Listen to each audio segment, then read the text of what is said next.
우리가 창세기를 계속 보고 있는데 이제 우리가 알다시피 창세기에서 가장 많은 분량을 차지하고 있는 사람이 요셉이에요. 계속 요셉 얘기를 하고 있어요. 이제 마지막 50장까지 전부 다 요셉의 이야기가 계속 진행될 거예요. 오늘은 조금 뭐라고 할까요? 난해한 장이기도 해요. 그러니까 성경의 배경을 잘 모르면 이 좋았던 이미지의 요셉이 갑자기 나쁜 사람으로 전락하는 경우가 있는 장이에요.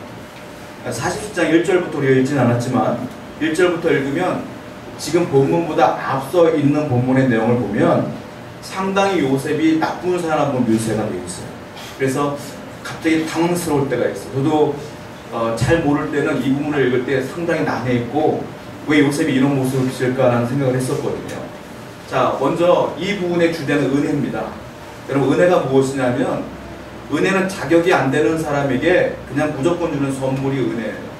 그러니까 은혜는 하나님께서 내가 은혜를 입었다는 것은 내가 하나님께 은혜를 입을 자격이 안 됨에도 불구하고 하나님이 나를 사랑하여 주셔서 은혜를 주신 거예요.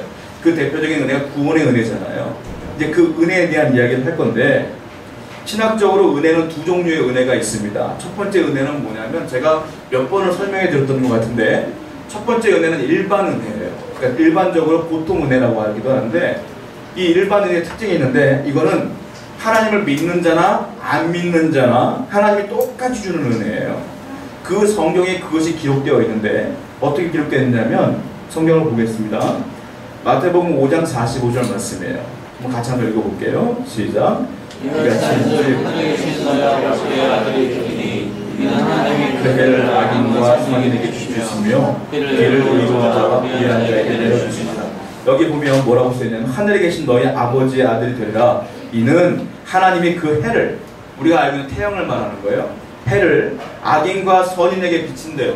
그러니까 악한 자나 선한 자나 햇볕을 다 맞는 거예요. 보는 거예요. 이 얘기를 하는 거고 또 하나 비를 하늘 내릴 비를 말하는 거예요. 의로운 자나 불의한 자에게 내려주심이라. 즉 믿는 자나 안 믿는 자나 똑같이 비를 맞는다 이 말이에요.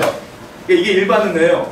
태양도 비도 자연경관도 모든 것은 전부 다 하나님이 주신 것인데 그것은 믿는 자나 안 믿는 자나 똑같이 받는 거예요. 여러분 우리가 태어났을 때 태양이 있었잖아요.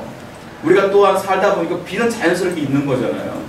이게 자연스럽게 있는 게 아니에요 사실. 왜냐면 제가 오지로 선교를 몇 번 나갔다 왔는데 비가 얼마나 소중하냐면 제가 갔던 곳에는 수도시설이 없으니까 비가 내리잖아요. 어떻게 내면 사람이 샤워를 못해요. 근데 비가 내리면 어떻게 하냐면 우통을 다 벗고 팬티 바람에 남자들이 길거리에 나와요. 전부 다 비가 내리면. 신기한 광경이었어요. 어떻게 하냐면 비누 들고요. 비 내릴 때 머리 감아요. 그리고 샤워를 하는 비 내릴 때만 샤워하는데 그 사람 물이 없어요. 그리고 물을 먹는데 어떻게 먹느냐면 이제 그 오지에 있는 아이들과 축구 시합을 한 적이 있어요. 근데 집집마다 희한한 게 있는데 마당에 항아리가 4-5개씩 있어요. 큰 항아리가. 그게 뭐냐면 빗물을 받는 거예요. 빗물을 받아놓으면 침전되는 것이 있고 위에 물이 뜨잖아요. 근데 그 물을 애들이 운동하다가 목마르면 그걸 퍼먹어요. 그게 며칠 됐는지도 모르겠는데. 근데 그 항아리마다 전부 다 벌레가 죽어 있어요. 그걸 다 치우고 먹어요, 그거를. 저는 그 광경을 보면서 야 정말 감사하구나. 비 맞는 것, 물 있는 게 감사하구나 라는 걸 많이 느꼈거든요. 그들에게 가장 좋은 물은 빗물이에요. 땅이 너무도 오염되어 있기 때문에 빗물 먹고 살아요, 그 사람들은.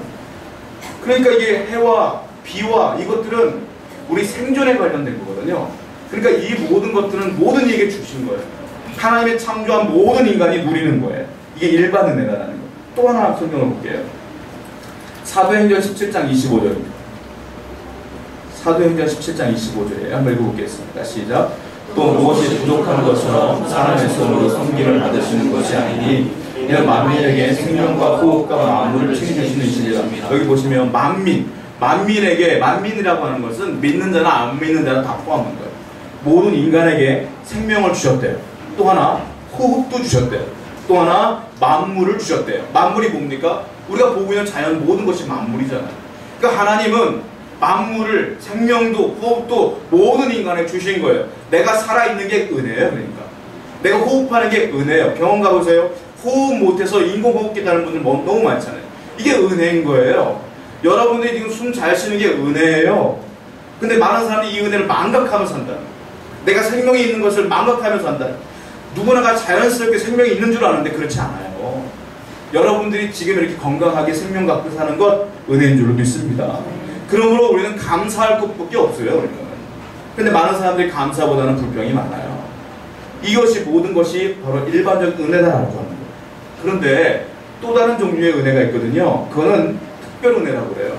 특별 은혜는 누구에게 오는 거냐면 하나님을 믿는 자에게 주시는 은혜예요. 다른 말로 구원의 은혜예요. 그러니까 지금 말씀드렸던 일반적 은혜는 육신의 생명을 유지하는 데 쓰여지는 은혜예요. 그런데 특별 은혜는 뭐냐면 내 영혼이 사는 데 쓰여지는 은혜예요. 그러니까 영혼이 사는 건 아무나 사는 게 아니에요. 믿는 자만이 산다. 바로 저와 여러분들이 이 특별 은혜 가운데 있음을 기억하시기 바랍니다. 우리는 일반 은혜도 특별 은혜도 같이 받는 거예요. 자, 제가 이 얘기를 왜 하냐면 오늘 창세기 47장 본문 말씀이 그러거든요. 13절부터 26절까지는 일반적 은혜에 대한 얘기가 나옵니다. 그리고 27절부터 31절까지는 특별 은혜에 관한 이야기가 나오는데 누구를 예를 들자면 일반 은혜의 예를 드는 사람은 애굽 사람이에요. 그리고 특별 은혜의 예를 드는 사람은 고센 땅에 살고 있는 야곱의 가족들이에요. 그 은혜를 누가 끼치느냐? 요셉이 끼쳐요. 제가 누누이 말씀드리겠어요. 요셉은 예수님을 예표하는 인물이라고 말씀드렸어요. 그래서 요셉이 지금 은혜를 끼치는 것은 즉 지금 우리가 받는 은혜를 예표하는 거다라고 보시면 돼요. 먼저 일반 은혜를 한번 볼게요. 13절부터 26절까지인데 본문이 길어요. 여러분 나중에 시간 되시면 눈으로 제가 말씀드린 것을 한번 보면 좋겠어요. 자, 여기 보면 제가 아까 말씀드린 것처럼 요셉이 상당히 안 좋은 모습으로 등장을 합니다. 요셉은 예수님을 예표하는 인물이라고 제가 몇 번 말씀드렸는데 여기서의 요셉은 참 이해가 안 돼요. 이렇게 못된 사람이 없어요. 자, 배경을 말씀드리자면 지금 7년 풍년이 끝났고 애굽에 7년 흉년이 들어가는 장면이에요. 몇 년째 흘러갔냐면 4년째 흘러갔어요. 그래서 흉년이 몇 년 남았냐? 3년 남았어요. 그러니까 흉년이 절정에 달하는 거죠. 그러니까 자기가 먹을 것이 다 떨어진 상태인 거예요. 모든 사람들이. 자, 그 상황에 어떤 일이 벌어지냐? 애굽 사람들이 농사가 안 되니까 돈을 가지고 요셉을 찾아와요. 그래서 애굽 사람들이 요셉이 애굽의 총리잖아요. 자기 총리에게 얘기를 하는 거예요. 우리가 돈을 줄 테니까 양식을 다오. 요셉이 우리가 아는 요셉이라면 아니야 그냥 가져가 해야 되잖아요. 안 그래 착취하기 시작합니다. 저는 당황스러웠어요. 이 말씀 보면서 요셉이랑 착취를 하는 거예요. 돈 내와 양식 줄게 뭐 기브 앤 테이크예요. 그래서 돈을 다 줬어요. 그때 양식을 줍니다. 자, 4단계에 의해서 착취를 해요. 요셉이. 첫 번째는 돈을 내고 말아요. 돈을 줘요. 그랬더니 양식을 줘요. 자, 두 번째 돈이 떨어졌어요. 흉년이 계속 가니까 이제 뭐가 있겠어요? 짐승이 있겠죠. 자기들이 가축이 있을 거 아니에요. 그냥 갔더니 요셉이 뭐라고 말하냐면 돈 없으면 안 돼. 니네 짐승 대야 하나 이렇게 말하고 있는 거예요. 그러니까 이 사람들이 가축을 요셉에게 바치기 시작해요. 자, 어떤 가축을 먼저 주냐면 제일 좋은 가축부터 주는 거예요. 그때 제일 좋은 가축은 말이었습니다. 말을 줬어요. 그리고 양식을 얻어갔어요. 근데 말이 한계가 있지 않습니까? 말이 없죠. 그 다음에 뭘 받냐면 양을 받아요. 양을 또 다 받았어요.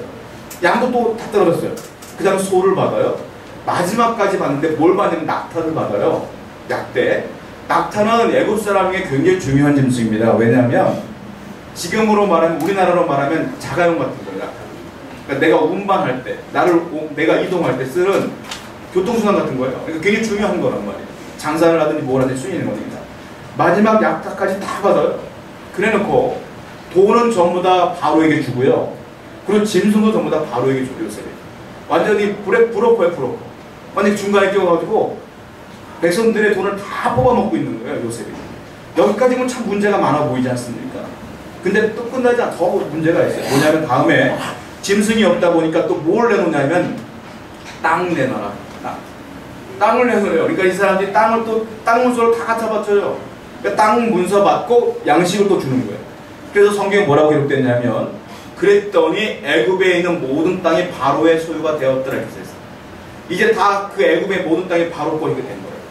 착취하는 거 아닙니까? 여기서 끝나면 다행이죠. 더 나아갑니다. 뭐라고 하냐면 땅 문서도 없어요. 이제 애굽 사람들이 먹어야 되잖아요. 이제 살려면 찾아갔더니 뭐라고 말하면 요셉이 그러면 아무것도 없으면 너희가 종이 되라. 너희가 이제 자유민인데 종이 되라. 그러니까 결국은 이 사람들이 종이 돼요. 그래서 모든 사람들이 종이 되어서 바로에게 양식을 얻고 먹게 되는 상황까지 된 거예요. 성경을 비평하는 사람들은 이 부분을 가지고 요셉을 신랄하게 비판합니다. 이게 요셉이냐? 못된 놈이지. 이렇게 얘기를 해요. 그런데 그건 잘 몰라서 하는 소리예요. 왜냐? 여러분, 성경을 비판하는 사람의 특징은 뭐냐면 성경을 지금의 내 상황과 내 환경과 내 지식을 통하여 보려고 하는 거예요. 이거는요 3500년 전의 이야기예요. 3500년 전의 이야기를 지금의 상황으로 해석을 하려면 되지가 않죠. 성경은 그래서 방대한 배경 지식이 필요한 거예요, 사실은. 그래서 3500년 전에 우리가 지식으로 돌아가 보면 이해가 충분히 되는 거예요. 왜냐? 이거는 착취가 아니에요. 왜냐? 자, 성경을 볼게요. 창세기 47장 13절 말씀드리겠습니다. 읽어보겠습니다. 시작. 기근이 더욱 심하여 세상을 먹을 것이 없고 애굽 땅과 가나안 땅이 기근을 황폐하니 애굽 땅도 황폐하고 가나안 땅도 황폐해서 먹을 것이 없대요. 그럼 나머지는 뭐예요? 죽는 거잖아요. 여러분, 제가 아주 유치하게 결론부터 말씀드릴게요. 노예가 되는 게 나아요? 죽는 게 나아요? 노예가 되는 게 낫잖아요. 그러니까 이 사람들은 안 죽으려고 노예가 된 거예요, 지금. 결론적으로 말씀드리면 산 거잖아요. 좋은 거예요. 자, 이거 가지고 좀 설명이 부족해요, 사실. 누가복음의 말씀 보면 누가복음 우리가 알다시피 15장을 보면 탕자가 나와요. 탕자가 아버지 재산가 도망갔잖아요. 도망가지고 나중에 가뭄이 있어요. 먹을 게 없으니까 돼지 쥐염려원을 먹다가 뭐라고 고백합니까? 나 그냥 아버지께로 돌아가려다. 돌아가서 아버지 종이 돼야지. 종이 되면 먹고 사는 지장이 없으니까. 근데 나중에 알다시피 탕자를 아들로 받아들였잖아요. 그게 무슨 말이에요? 종들은 안 죽었다는 거예요. 그 당시에 부자의 종들은 안 죽었다는 거예요. 그러니까 노예가 됐다는 건 생명이 유지됐다는 소리예요.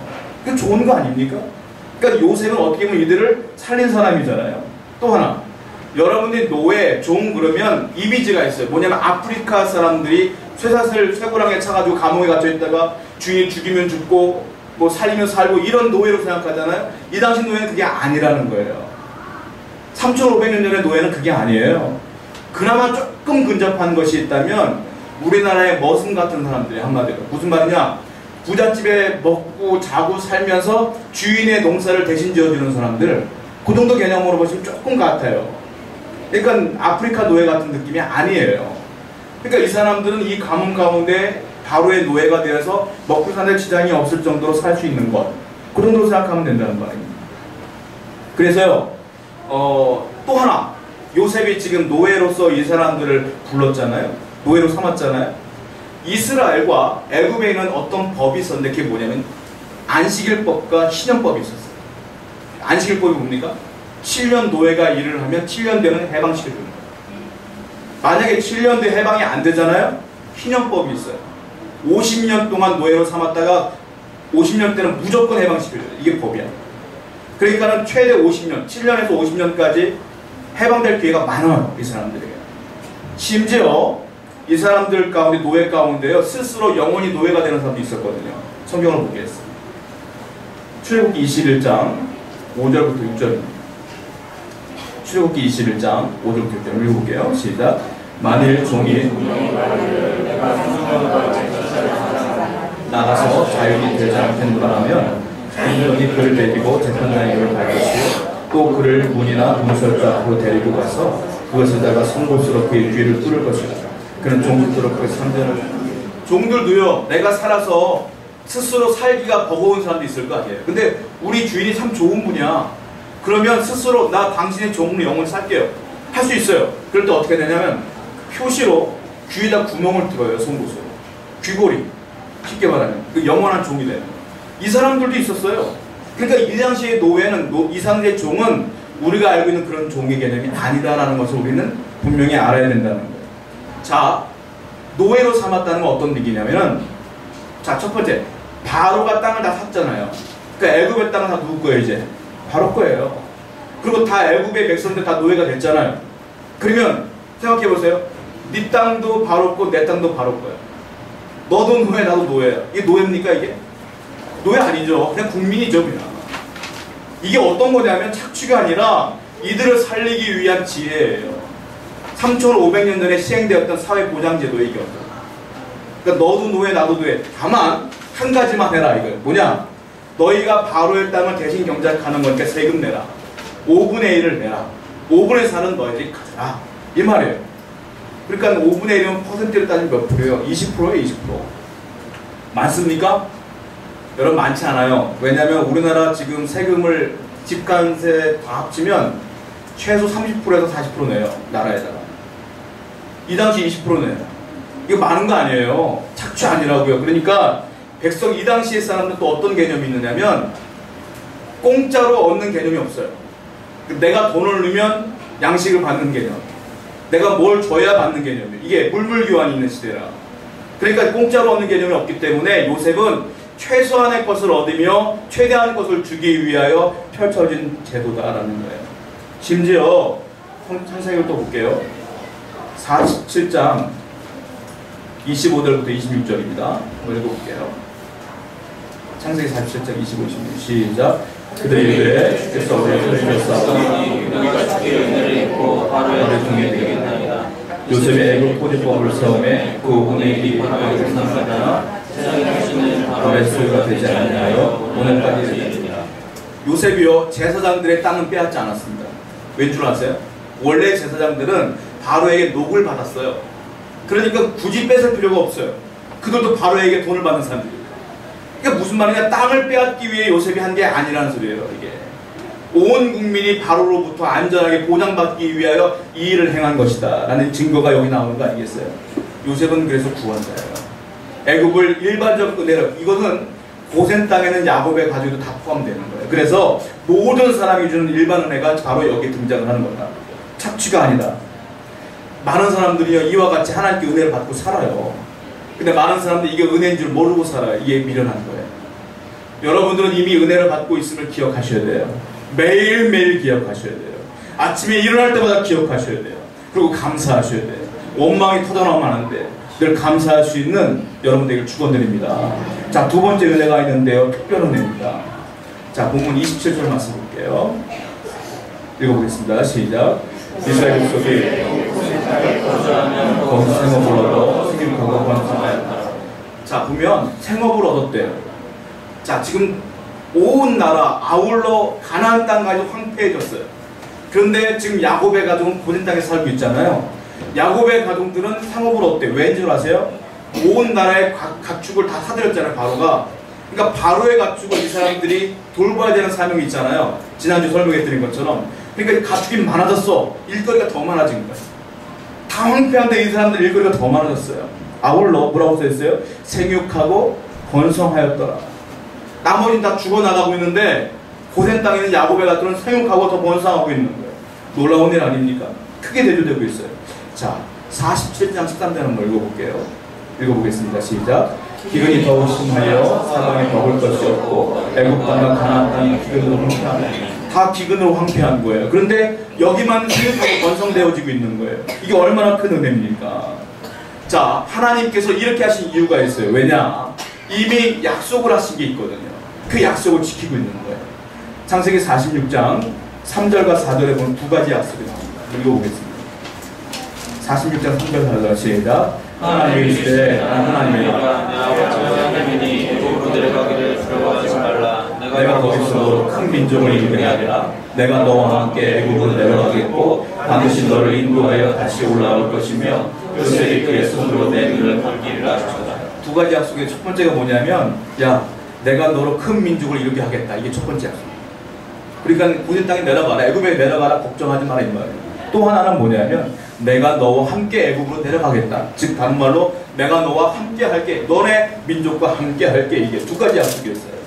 그래서 하나님은 지금 고센 땅에 그들과 함께 있는 거예요. 그러다 보니까 황폐해도 가뭄이 있어도 그들은 안전한 거예요. 그리고 그들의 민족이 번성하는 거예요. 역사적으로 볼 때 그 이스라엘 민족들이 가장 번성할 때가 언제냐? 이때요. 이때 그들이요 70명으로 들어갔잖아요. 고센 땅에 430년 만에 그들이 작년만 200만 명이 돼요. 인구 퍼센티지로 따지면 1년에 2.4% 증가해요. 인구가 2.4% 증가하는 건 어마어마무시한 거예요, 사실은. 그렇게 번성이 잘 돼서 이 약속을 지키신 거예요, 하나님이. 자, 이걸 신약시대에 있는 우리에게 비교해보면 똑같아요. 하나님은 오늘날의 교회와 성도들에게 두 가지 약속을 동일하게 하신 거예요. 뭐냐? 너로 말미암아 큰 민족을 이루게 하겠다. 또 하나는 내가 너와 함께 하겠다. 증거가 있어요. 마태복음 28장 20절입니다. 읽어보겠습니다. 시작. 내가 너에게 무한 모든 것을 가르쳐 주시게 하라. 볼지어다 내가 세상 끝날까지 너희와 항상 함께 있으리라. 아멘. 함께 하신다는 거예요. 하나님께서 동일한 약속을 하고 있는 거예요. 그러므로 우리 교회와도 함께 하시고 여러분과도 함께 하심을 믿으셔야 돼요. 자, 두 번째 축복이 있는데요. 마태복음 13장 31절부터 33절을 보십시오. 읽어보겠습니다. 시작. 또 비유를 또 이르시되 천국은 마치 사람이 자기가 하였으니 이는 모든 씨보다 작은 것이로되 작은 후에는 그보다 커서 나무가 되며 궁중에 새들이 와서 그 가지에 깃들이느니라. 또 비유로 말씀하시되 천국은 마치 여자가 밥을 서마시리 갖다 넣어 전부 붓을 대한 누룩과 같으니라. 무슨 말이에요? 그 아저씨가 나에게 큰 나무가 되는 것처럼, 그 누룩이 들어가서 작은 반죽이 큰 반죽이 되는 것처럼 내가 그렇게 해주겠다는 거 아니에요. 그건 오늘하고 우리에게 똑같은 말씀이에요. 교회가 비록 작고 연약할지라도 하나님의 교회가 말씀으로 온전히 서 있는 교회는 반드시 이와 같은 번성과 생육이 있다. 이와 같이 성도들에게 말씀을 따라 사는 사람에게는 번성과 생육을 주겠다. 똑같은 말씀하고 있는 거 아니겠어요? 실질적으로요, 오늘날 세계적으로 가장 부흥하는 교회가 어디냐? 중국입니다. 중국이 2014년 통계로 크리스천이 8천만 명이에요. 지금 2016년이잖아요. 2년 지났어요. 지금은 1억 명이 넘는 걸로 제가 알고 있어요.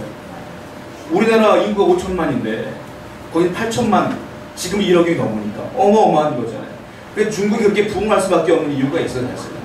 예전에 그 중국의 이단 종교 가운데 1900년대 백년교라는 게 있었거든요. 백년교의 분파가 있어요. 의화단이라는 거예요. 의화단 사건이 있는데 백년교가 어떤 종교냐면 중국에서도 이단이었어요. 중국은 불교를 믿잖아요. 이 백년교는 손오공을 믿어요. 손오공과 삼장법사를 믿는 종교예요. 그런데 거기에 분파가 누구냐면 의화단인데, 불교의 분파 가운데 소림사가 있잖아요. 소림사는 이제 무술로, 이제 여러분 알다시피 그 명상도 하고 그러잖아요. 의화단이 그래. 의화단은 뭐냐면 내가 주먹으로 싸움을 하면 나는 말짱하다. 이런 주의를 펼치는 사람. 그러니까 무기 쓰지 말고 주먹으로 싸우자. 그러니까 주먹으로 나를 뒤집자. 이런 사람이거든요. 1년 동안 1898년부터 1899년까지 의화단 사건이 있었는데, 그때 청나라의 그 왕후가 서태후였어요. 서태후가 의화단을 굉장히 안 좋게 봅니다. 그런데 이 사람들이 주장한 게 있어요. 뭐냐? 부청멸량. 무슨 말이냐? 청나라를 부하게 하고 서양물을 배척하자. 이런 뜻이거든요. 그래서 서태후가 그걸 좋아해요. 그래서 의화단의 배후 인물이 됩니다. 그래서 이 사람들이 데모를 하고 나라를 뒤집는데 큰 역할을 하는 게 서태후예요. 근데 서양 사람들이 이걸 보니까 막 이거 기가 막힌 거예요. 우리나라 사람 다 죽여버리고 있으니까 서양 8개국이 쳐들어가고 국경을 뒤집어 엎어요. 그래서 의화단이 제압당했어요. 그 1년 사이에 중국에 파송되었던 서양의 선교사가 200명이 죽어요. 순교를 당해요. 그리고 크리스찬들 2만 명 이상이 다 순교를 당했어요.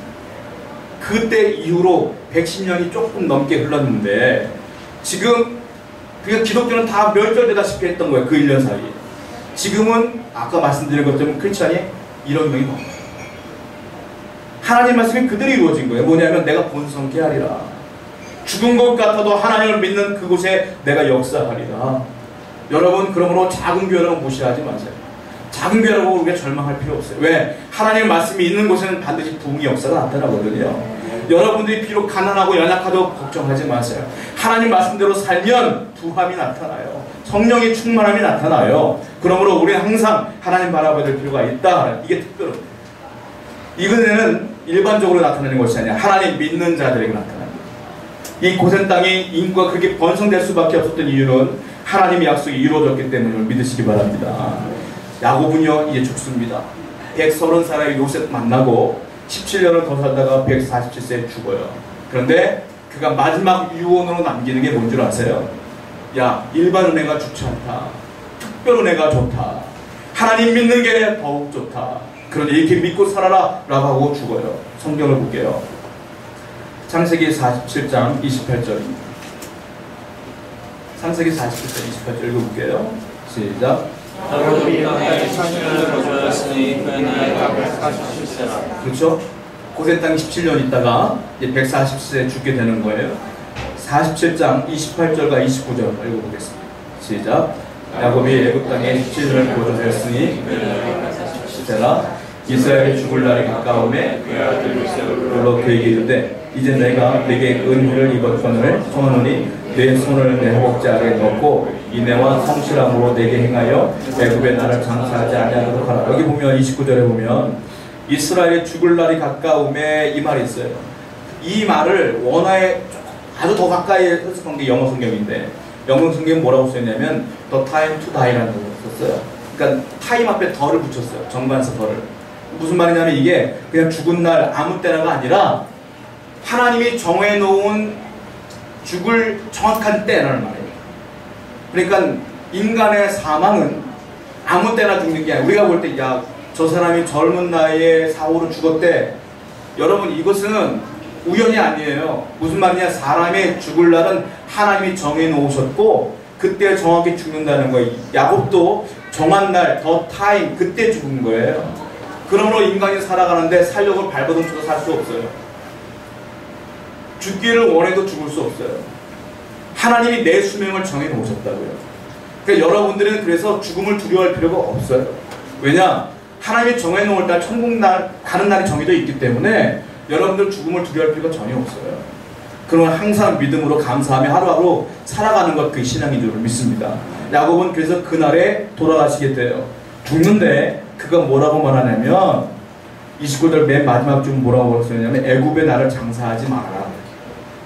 그리고 뒤에는 뭐냐면 나를 가나안 땅에 묻어라.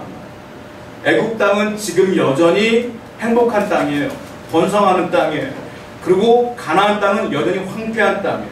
그런데 야곱은 여기가 좋은 게 아님을 자녀들에게 얘기하고 있는 거예요. 여기가 풍성해 보이지만 좋은 게 아니라 너희들의 풍성함은 영적인 풍성함이 먼저가 돼야 된다. 난 여기서 죽고 싶지 않다. 그래서 요셉은 이 얘기를 듣고 아버지를 방부 처리를 해요. 돌아가신 뒤에 40일 동안 장사를 안 치네요. 그리고 바로를 설득해요. 내 아버지 장사하고 오겠습니다. 반드시 올게 바로 허락을 해서 40일 만에 50장 1절부터 보면 이제 아버지를 둘러매고 가나안 땅으로 가서 막벨라 굴에 장사를 지내요.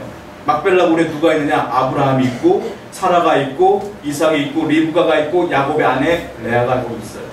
야곱은 거기서 장사를 지내요. 이 아들들은 그 과정을 통하여 애굽이 이렇게 행복해 보일지라도 여기가 아버지 말씀대로는 좋은 곳이 아니구나. 우리가 갈 곳은 따로 있구나. 영적인 축복은 여기서 올라오는 게 아니구나라는 특별한 은혜를 깨닫게 됩니다. 자, 히브리서 말씀 볼게요. 11장 16절 히브리서 읽어보겠습니다. 시작. 그들이 이제는 떠나 영향을 삼으니 곧 하늘에 있는 것이라. 이러므로 하나님이 그들의 하나님이라 일컬음을 하심을 부끄러워하지 아니하시고 그들을 위해 안성을 예비하셨느니라. 그들이 이제는 더 나은 본향을 사모한대요. 더 나은 본향이 어디예요? 하늘나라를 말하는 거예요. 여러분들의 본향은 이 땅이 아니에요. 이 땅에 우리가 많이 살아봤자 80년이에요. 여러분 이 땅에서 오래 살아봤자 90년이에요. 더 오래 살아봤자 100년 넘기 힘들어요. 저 본향은 영원히 살 수 있는 곳이잖아요. 이 땅에 투자하지 말고 저 땅에 투자해야 되는 거 아니겠어요? 저는 어린 시절 시골에서 자랐는데요. 저희 집 앞에 논이 있었어요. 논이 여름, 가을에 추수가 끝나면 벼 밑둥만 이렇게 딱 남잖아요. 근데 저희 집 앞에 있는 논이 제일 컸어요, 동네에서. 그래서 친구들과 놀 때, 어린 시절 때 운동장 가면 머니까 학교 문이 좀 멀었거든요. 그 앞에 논에서 축구도 하고 술래잡기도 하고 거기서 별의별 놀이를 다 했어요. 쥐불놀이도 거기서 다 하고 그랬거든요. 근데 저희 집 앞에 있는 논이었기 때문에 좀 밤이 되더라도 뭐 걱정이 없죠. 집 앞이니까. 한참을 놀고 와보면 어머니께서 불러요, 제 이름을. 너가 깜깜하게 두와 그래요. 근데 우리 어머니 무서워서 안 들으면 큰일 나. 바로 들어가야 돼. 근데 저희 친구들 가운데 그 위에 보육원이 하나 있었어요. 보육원 친구가 있었거든요.